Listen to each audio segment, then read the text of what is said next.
तो गाइस कैसे हैं आप सब लोग। डीमन हंटर के एपिसोड 22 के साथ हाजिर हो। तो लास्ट एपिसोड के एंड पे हमने देखा था कि हमारा हान जो होता है वो वहां पर डैन योंग के पास बैठा होता है और मिस डैन योंग जो होती है वो उसे कहती है कि मैं तुम्हें किसी ऐसे डीमन के बारे में बता सकती हूँ जो तुम्हें सारे सवालों के जवाब दे सकती है, तो क्यों ना मैं तुम्हें उसका एड्रेस बताऊं, क्योंकि मुझे लगता है कि तुम एक परेशान आदमी हो जिसे तुम्हारे सवालों के जवाब चाहिए, जो किससे बदला लेना चाहता है। तुम्हारा हान बहुत ज्यादा गुस्सा हो जाता है, उसे गले से पकड़ता है, उसे कहता है कि अपनी बकवास बंद करो। क्या तुम्हें वाकई में लगता है कि तुम यहाँ पर इस तरह की बकवास बातें करके मेरा दिमाग घुमा सकती हो? अगर तुम जिंदा रहना चाहती हो तो तुम्हें बस यहाँ पर मुझे किसी दूसरे डीमन के बारे में बताना है कि वो कहाँ पर है। ये एक बहुत ही आसान सी चॉइस है, तुम यहाँ पर इसको मुश्किल बना रही हो। तो डैन योंग उसे कहते हैं कि हमारे जैसे क्रीचर्स की कोई चॉइसेस नहीं होती और मुझे लगता है कि तुम सिर्फ और सिर्फ अपने दिल की मानते हो। तुम्हें यहाँ पर जो करना है वो तुम करके रहोगे। तुम चाहते हो कि मैं यहाँ पर किसी ऐसी डीमन के बारे में तुम्हें बताऊं जो मुझसे ज्यादा पावरफुल है और मैं यहाँ पर उसे मरवा दूं। मैं ऐसा बिल्कुल भी नहीं कर सकती। मैं यहाँ पर किसी डीमन के मरने के लिए तुम्हें यहाँ पर उसका एड्रेस तो बिल्कुल भी नहीं बताऊंगी, लेकिन मैं यहाँ पर तुम्हारे सवाल का जवाब दे रही हूँ कि वो तुम्हारे सवालों के जवाब दे सकती है। तुम्हारा हान जो होता है वहां पर अपनी तलवार निकालता है, उसे मारने की कोशिश करता है, लेकिन साथ ही वहीं पर रुक जाता है, फिर उसे छोड़ देता है और कहता है कि ठीक है तुम यहाँ पर जीत गई, बताओ कि वो कहां पर मिलेगी। और उसी के साथ ही हमारा हान जो होता है वहां पर से चल पड़ता है। तो डैन योंग उसे कहते हैं कुछ देर और रुको, तुम अभी तक यहाँ पर पूरी तरह से रिकवर नहीं हुए। तुम्हारा हान कहता है इतना ही काफी है और उसी के साथ ही उसे कहता है कि जिस स्पिरिट के पास तुम्हारे सवालों के जवाब हैं वो स्पिरिट तुम्हें इस वक्त माउंटेन के ऊपर मिलेगी, उससे जाकर तुम अपने सवालों के जवाब ले सकते हो। वो बोंगवांग माउंटेन के ऊपर मिलने वाली है। तुम्हारा हान जो होता है फिरोज से कहता है कि फिरोज चलो हम लोग यहाँ पर से बोंगवांग माउंटेन की तरफ जा रहे हैं। और फिर साथ ही वहां पर जाने से पहले हमारा हान उसे कहता है कि ब्लैक टाइगर की तरफ से मैं यहाँ पर तुमसे कहता हूँ दोबारा कभी मेरे सामने मत आना वरना मैं तुम्हें मार डालूंगा। फिर साथ ही हमारा हान उसे कहता है कि और हान सिही की तरफ से मैं यहाँ पर तुम्हें थैंक यू बोलना चाहता हूँ, तुमने मेरी और फिरोज की जान बचाई है। और वो भी यहाँ पर उन्हें थैंक यू बोलती है और उसी के साथ उसे कहते हैं कि मैं यहाँ पर दोबारा तुम लोगों के विजिट का इंतजार करूंगी जब तुम लोग दोबारा मुझसे मिलने के लिए आओगे। तुम्हारा हान और फिरोज दोनों वहां पर से चल पड़ते हैं। जैसे वो लोग वहां पर से जा रहे होते हैं इसी के साथ ही वहां पर दूसरी बिल्ली जो होती है वो भी बोल पड़ती है और उसे कहती है कि तुम्हें नहीं लगता कि तुम्हें यहाँ पर उसे उस डीमन के पास नहीं भेजना चाहिए था। जबकि डैन योंग उसे कहते हैं कि तुम वाकई में बहुत ज्यादा कमाल की हो, तुमने यहाँ पर उस ब्लैक टाइगर को मेरे घर तक ले आई, तुम्हें पता भी है कि वो कितना खतरनाक है, इतनी फ्राइटनिंग स्पिरिट को यहाँ पर लाने की क्या जरूरत थी। तो बिल्ली उसे कहती है कि मैं यहाँ पर उसे लेकर आई क्योंकि उसे मदद की जरूरत थी। जबकि इसी के साथ डैन योंग उसे कहते हैं कि चलो अंदर चलते हैं, क्योंकि अब जबकि कोहरा खत्म हो चुका है तो गांव वाले बाहर निकलेंगे और उनके मरे हुए लोगों के लिए वो रोना शुरू करेंगे और बहुत सारा काम है। और दूसरी तरफ हमारे हान को दिखाते हैं कि हमारा हान जो होता है माउंटेन की तरफ आगे बढ़ रहा था और सोच रहा होता है कि अब वाकई में यहाँ पर मेरे सवालों के जवाब कोई मुझे दे सकता है, तो मुझे यहाँ पर अगर सवालों के जवाब मिल जाए तो मुझे और क्या चाहिए। तो इसी के साथ ही नेक्स्ट सीन जो होता है माउंटेन्स का दिखाया जाता है जहाँ पर बर्फ पड़ी होती है और वहीं पर बर्फ वाली जगह के ऊपर दिखाते हैं कि एक शामन बैठी होती है।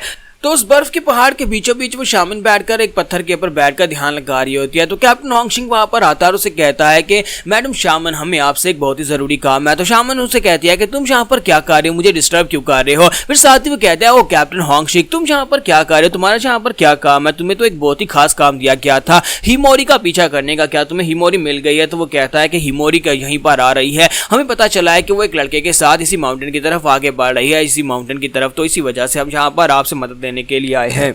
तो शामन उसे कहती है कि मुझे लगता है कि उसके इंस्टिंक्ट्स उसे यहाँ पर वापस उसके घर लेकर आ रहे हैं। हालांकि उसके साथ जो कुछ भी हुआ था मुझे नहीं लगता कि उसे उसके बाद इस माउंटेन के ऊपर वापस आना चाहिए था, लेकिन वो है तो सिर्फ और सिर्फ एक बेबी डीमन ही, तो इसी वजह से वो यहाँ पर वापस आ रही है। कोई बात नहीं, ये तो अच्छी खबर है, हम लोग यहाँ पर दोबारा से उसको पकड़ सकते हैं। हमारे पास लास्ट टाइम जो चांस था वही चांस हमारे पास दोबारा होगा, लेकिन इस बार हो सकता है कि मैं उसे मार डालूं। इसी के साथ ही वो शामन अपने पास से कुछ पत्थर वहां पर ग्राउंड के ऊपर फेंकती है, साथ ही उनके ऊपर कुछ मंत्र बोलती है। फिर साथ उसे कहते हैं कि हिमोरी यहाँ पर आ रही है और के साथ है, और उसके साथ जो बंदा है उसके हाथ में एक बहुत ही पावरफुल स्वर्ड है जो कि काफी ज्यादा सस्पिशियस भी है। तो होंगशिंग उसे कहता है कि हाँ मैडम हमने उस लड़के को खुद अपनी आंखों से देखा है। तो उसे कहती है कि उस लड़के के बारे में बताओ। तो होंगशिंग उसे कहता है कि रिवर के ऊपर हमारा उसके साथ सामना हुआ था, रिवर में एक बहुत ही पावरफुल और खतरनाक डीमन था जो साइज में काफी ज्यादा बड़ा था। हालांकि हिमोरी ने उसके ऊपर अटैक करके उसे बहुत ही बुरी तरह जख्मी कर दिया था, लेकिन एंड के ऊपर उस लड़के ने अपनी तलवार के साथ उस डीमन को मारा था। उस बड़े डीमन के मरने के बाद जब उसने तलवार उसकी बॉडी के अंदर दंसाई थी तो उसके साथ उसके बड़े से डीमन का साइज जो था वो श्रिंक होकर छोटा हो गया था।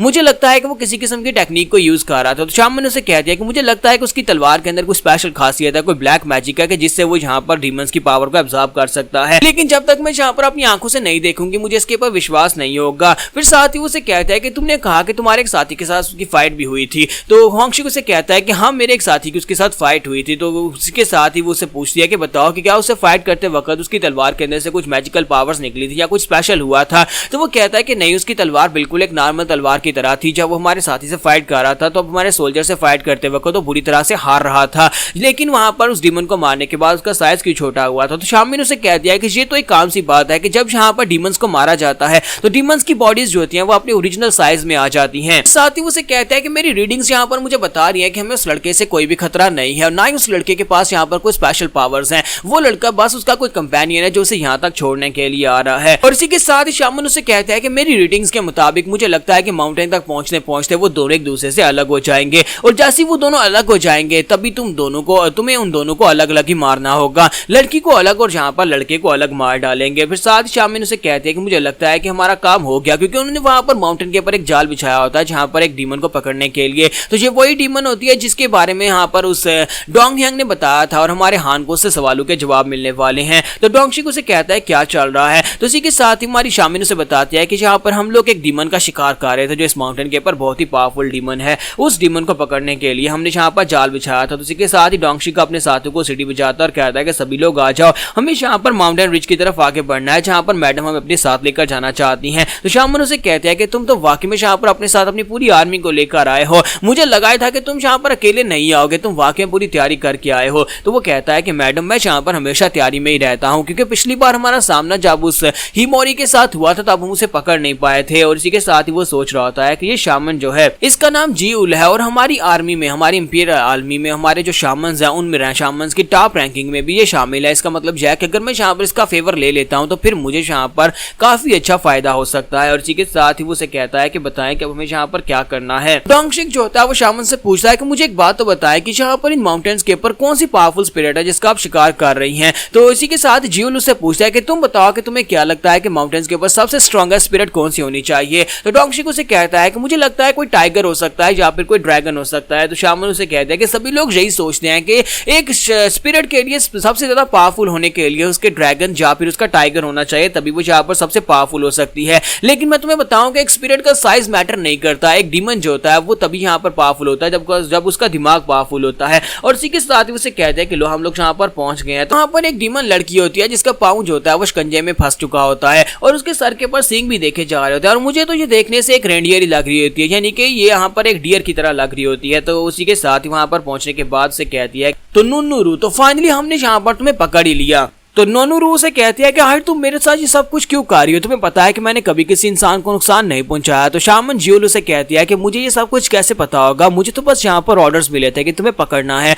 और इसी वजह से मैंने यहाँ पर जाल बिछाया था ताकि तुम्हें पकड़ा जा सके।